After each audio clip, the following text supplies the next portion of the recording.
പരിശുദ്ധ ഖുർആൻ വന്നിറങ്ങിയതിവിടം പരിപൂർണ റസൂലുള്ള പിറന്നതുമിവിടം നിസാമിക്ക് കവിതകൾ ഉറവിട്ടതിവിടം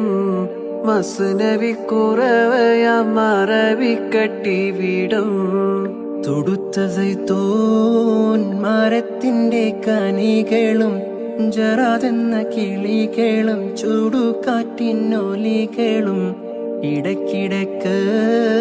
കച്ചോട സംഘങ്ങൾ പോകുന്ന പാതകളും ഒട്ടകങ്ങൾ വരി വരി വരിയായി കാരക്ക മരങ്ങൾ നിര നിര നിരയായി ഒട്ടിട വീട്ടുയരത്തിൽ മലയുള്ള മരുഭൂമി വിലസിടുന്നു